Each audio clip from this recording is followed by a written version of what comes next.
За Шинэ Зеландад магистрийн зэрэг суралцахаар сонирхож байгаа монголчуудад зориулаад On the Education-с өнөөдөр 2 цагийн дэлгэрэнгүй мэдээлэх уулзалт хийлээ. За эхний хэсгийг та бүхэндээ танилцуулж байна. Хүртэг ямар байдгийг бэ те хүүхдүүдтэйгээ очивол одоо яаж амьдрах бол амьдрах зардлаа олох болов уу гэд маш олон хүмүүс асуудаг. За тэр талаар бас бид нар мэдээлэл бэлдсэн байгаа. За ажиллах боломж нь хэр байдгийг те цагийн хөлс нь хэр байдгийг ингээд. За ингээ асуулт хариултууд хамгийн сүүлд нь байж байгаа. За сешн болгоны дараа хэрэг хүмүүс асуулт байх юм бол бичээ тэмдэглээд яваарай. Яагаад гэвэл асууж байгаа асуулт чинь дараагийн одоо слайдууд дээр гарч ирэх магадaltaй. За манай номин өөрийгөө товчхон танилцуулж байна юм аа. За тий. За сайн байцгаанууд. Би Шинэ Зеландад одоо гэр бүлтэйгээ амьдардаг. Master of Counseling гэдэг сэтгэл зүйн зөвлөгөө заслын чиглэлээр University of Auckland гэдэг Auckland-ийн их сургуульд магистрийн зэрэгт суралцж байгаа. Энэ 2 жилийн ийм магистр байгаа. Auckland-д манай гэр бүл ирээд 1 жил болж байна. Тэгээд On the Education-ыг удирдаад явдаг байгаа. За манай номин Австралийн Griffith их сургуульд сэтгэл зүйн эрүүл мэндийн чиглэлээр бакалавра хийгээд за мэрэгчлэрээ 4-5 жил ажиллаад одоо University of Auckland-д мэрэгчлэрээ магистр сурж байгаа. Гэр бүл 2 хүүхдтэйгээ хамт амьдарч байгаа. Та бүхэнд одоо яг бодит хамгийн сүүлийн үеийн мэдээллийг туршлага хуваалцах одоо ийм охин байгаа. За номин маань онлайн сэтгэл зүйн зөвлөгөөг бол англи монгол хэлээр өгч байгаа. За миний хувьд болохоор би хүний нөөцийн сургалт хөгжлийн чиглэлээр Манчестер их сургуульд магистра хийгээд за 2023 онд University of Auckland докторийн судалгаа хийх гэж ирээд за 2 зээл судалгаагаа хийж байгаа. Судалгааныхаа ажлыг болоод одоо ингээд Шинэ Зеландын боловсролын мэргэжлийн зөвлөхөөр 2 дахь жилдээ ажиллаж байна. За бид болохоор Онзооза гэдэг компанитай Монгол улсад бүртгэлтэй манай үндсэн үйл ажиллагаа бол сэтгэл зүйн зөвлөгөө, за боловсролын сургалт зөвлөгөө, за хүний нөөцийн сургалт зөвлөгөөний чиглэлээр ажиллаж байна. За тэгэхээр манай On the Education-ийн үйлчлэгийг та бүхэн мэдээж одоо онлайн уулзалтад оролцохын өмнө товч бас харсан бах. За бид нар бол зөвхөн Шинэ Зеландын боловсролоор мэргэжсэн. За өөр одоо олон зуучууд бол олон улсууд руу аялуулдаг одоо сургадаг баг. За манайх бол зөвхөн Шинэ Зеландд улс руу мэргэжиж, за Шинэ Зеландын оюутны виз, за Шинэ Зеландд одоо явахын өмнөх болон ирэхийн одоо ирсний дараах бүх одоо үйлчилгээг үзүүлэх. За дээр нь одоо тэрнтэй холбоотой дараагийн ийм одоо визний үйлчилгээнийг үзүүлдэг байгууллага байж байгаа. За манай одоо давуу тал гэх юм бол за бид нар Шинэ Зеланд улсын за immigration буюу одоо цагаачлал одоо визний чиглэлээр мэргэжсэн Darrell Enright гэх Шинэ Зеланд хүнтэй хамтарч ажилладаг гэсэн үг. За манай баг бол Улаанбаатар хотод болон за Auckland оффист ажиллаж байна. Улаанбаатар хотод бол ихэнх манай визний багийнхан ажилладаг гэсэн үг. За визний баг гэхээр одоо Шинэ Зеландын оюутны виз болон дагалдах ажлын визийг Улаанбаатарт одоо манай багийнхан туслаад за Шинэ Зеландд байгаа манай визний зөвлөхөд ирүүлдэг гэсэн үг байна. За Шинэ Зеландын тухай та бүхэн бас тодорхой мэдээллүүдтэй байгаа бах олон хүн магадгүй Auckland-ыг Шинэ Зеландын нийслэл хот гэж боддог. За Шинэ Зеландын нийслэл хот бол Wellington хот байгаа За хамгийн том хот бол Auckland хот. За Шинэ Зеланд маань 5.3 сая хүн амтай. За 1840 онд бол анх энэ англичууд британчууд Шинэ Зеландд энэ арал дээр ирээд яасан Британий хуулийг тогтоосон Английн колон улс байж байгаад 1947 онд бие даасан улс болсон байх нь саяхан бие даасан улс болсон байх нь. За Шинэ Зеландын алдартай юмнууд гэх юм бол та бүхэн хака гэдээ байдаг янз бүр рагби гэдэг спорт дээр Шинэ Зеланд нэлээд алдартай. За энэ зурган дээр бол дээр харагдчихээн. За энэ дээр Шинэ Зеланд бол ер нь хака гэдэг энэ одоо бүжгээ хийдэг За Шинэ Зеландын одоо уугуул иргэд Маори гэдэг хүмүүс ингээд ийм дүр төрхтэй, ийм шивэлстэй хүмүүс байдаг. За Kiwi гэдэг одоо зөвхөн Шинэ Зеланд арал дээр байдаг. Ийм жижигхэн хөргөн шуу байдаг. За ерөнхийдөө устж өгөө болж байгаа. За Kiwi шуу маань өөрөө 7 төрлийн шуу байдаг. За Шинэ Зеландын Wellington хотод бол одоо зөгийн үүр гэдэг юм парламентын засгийн газрын ордны харагдаж байна За Шинэ Зеландчуудын маань 68% бол Европ гаралтай. За ихэвчлэн англичууд байдаг гэсэн үг За 18% нь бол нутгийн уугуул иргэд Мауричууд байдаг. За 17 орчим хувь нь бол Азууд байна гэсэн үг За Аз дотроо Энэтхэг, Хятад, Филиппин, Япон одоо хүмүүс байж гин гэсэн үг. За үндсэн албан ёсны 3 хэлтэй англи хэл, маори хэл, за Шинэ Зеландын дохионы хэл. За нийт хүн амын 98% нь болохоор англи хэлээрээ ярьдаг. Шинэ Зеланд доллартай. За нэг Шинэ Зеланд доллар ойролцоогоор 2000 Монгол төгрөг байж байна. За цаг агаарын хувьд Шинэ Зеланд маш таатай халуун биш, хүйтэн биш. За дунджаар ер нь бол урд одоо өмнөд хойд хоёр арал байгаа тийм. Өмнөд арал дээр бол арай сэрүүхэн, ягаад гэвэл өмнөд хууль руугаа орох учраас дунджаар жилийн температур 10 байхад хойд арал дээр жилийн температур дунджаар 16 градус байдаг байна. За Шинэ Зеландын хамгийн том хотуудыг энд харуулсан байж байна тий. За мэдээж хамгийн том хот бол одоо бидний амьдарч байгаа энэ Окленд хот байж байна тий. За энэ бол өмнөд арал, за хойд арал гэдээ хоёр арал байж байна тий. За Веллингтон буюу Шинэ Зеландын нийслэл маань хойд арлынхаа урд үзүүр дээр байдаг. За Окленд маань бол амьдрахад хамгийн таатай цаг агаарын хувьд тий байдаг учраас их хүн амьдардаг байх нь байна. За хамгийн урдлын цэг дээр бол Инверcargill гэдэг хот байдаг байх нэ. За Шинэ Зеланд маань болохоор Австралийн баруун урд талд байдаг тий. Газрын зураг дээр харах юм бол жижигхэн ер нь бол ертөнцийн мухар, ертөнцийн диважин мухар гэж ярьдаг тий. За тэнд бол байдаг гэд. За Шинэ Зеланд болохоор цэвэрхэн ногоон эдийн засгтай гэж ярьдаг. Тийм болохоор аялал жуулчлалд бол сайн хөгжсөн. За гол эдийн засгийн одоо тулгуур хүчин зүйл бол хөдөө аж ахуй, экспортод чиглэсэн тий. За хонь үхрийн маха Австрали, Хятад одоо тий Европын улсууд руу, за Аз, Япон, Солонгос руу бас одоо гаргадаг.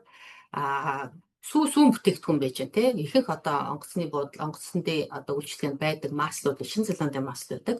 За үйлчлэгээний салбар бол бас хөгжсөн. За санхүү, аялал жуулчлал, за гадаад оюутан боловсролын үйлчлэгээ байдаг. За эдийн засаг бол бас жижигхэн 5 сая хүн амтай, жижигхэн газар нутагтай боловч тогтвортой юм эдийн засагтай. Гэхдээ нэг одоо сул тал нь бол гадаад нөлөөд эмзэг байдаг. За жишээлх юм бол бензин тос тий одоо үн нэмэгдэхэд Шинэ Зеландын бүхэл одоо бараа бүтээгдэхүүн үйлчлэгээний одоо өсөг жишээтэй тий.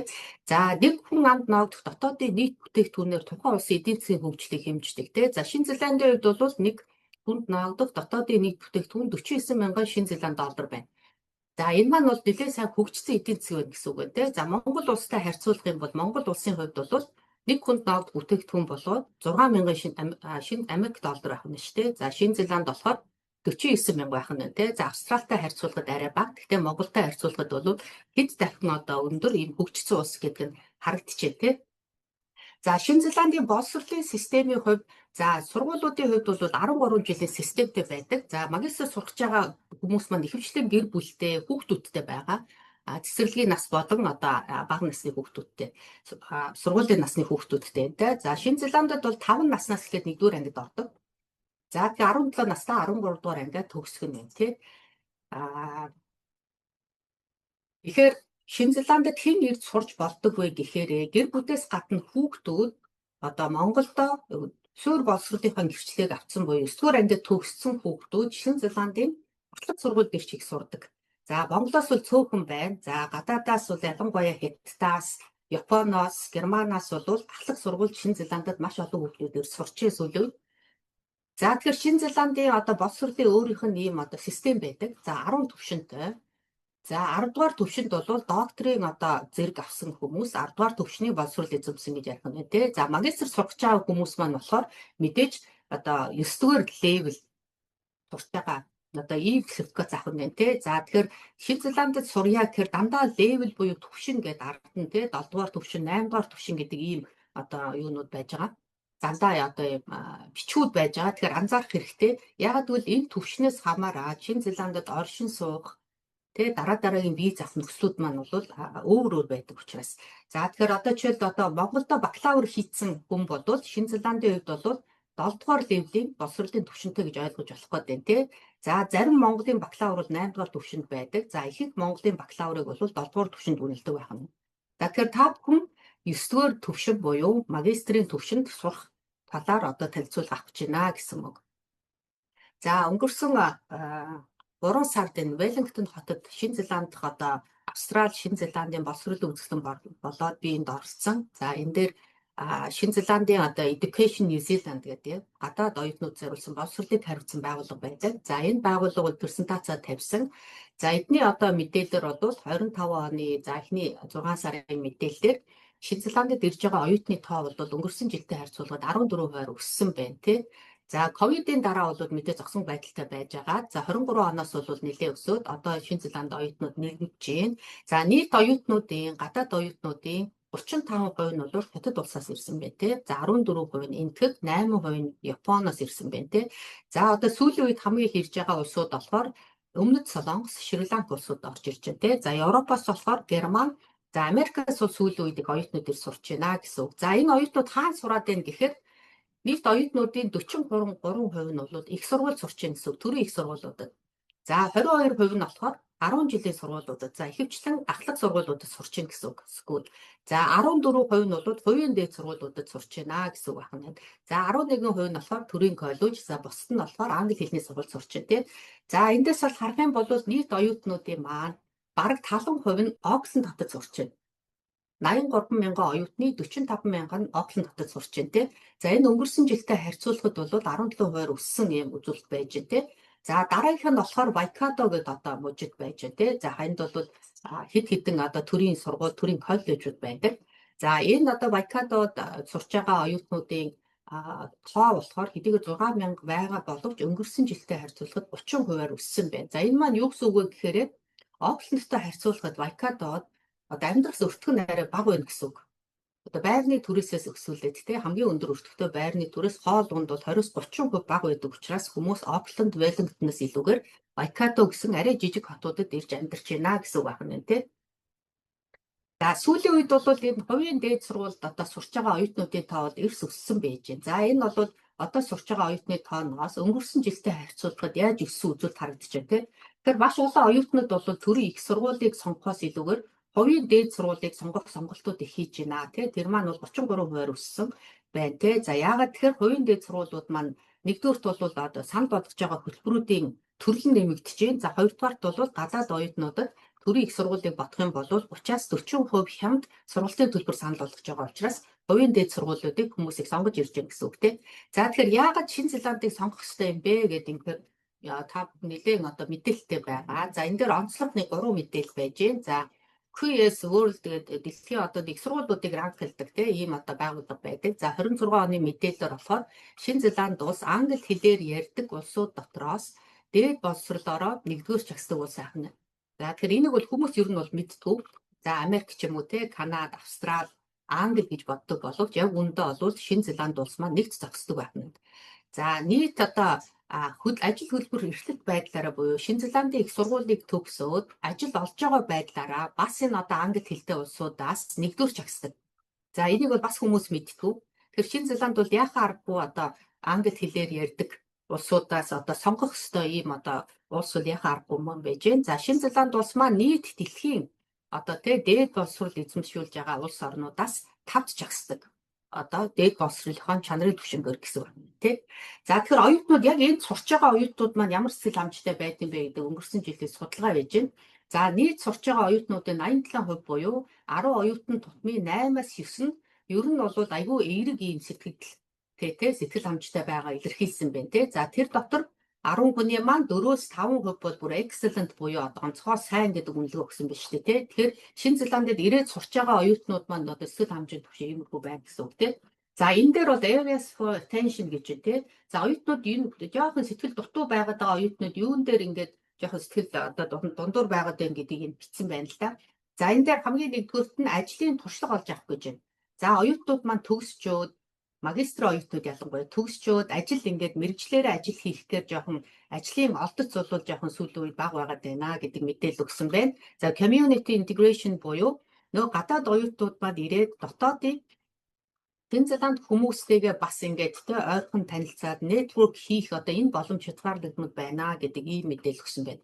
За тэгэхээр ирээд нөгөө дотоодынхаа иргэдтэй одоо networkтэй үүсгэж чадахгүй болохоор тэр чиглэлээр ажил олж чадахгүй байх гэдэг ийм дүр зураг гарч байна тийм. Тэгэхээр энэ мэдээж хувь хүмүүсээс шалтгаалж байгаа юмнууд бол нэлээд байна гэсэн үг байна. За Шинэ Зеландын 8 төрлийн их сургууль байдаг. За энэ дээр харагдаж байна.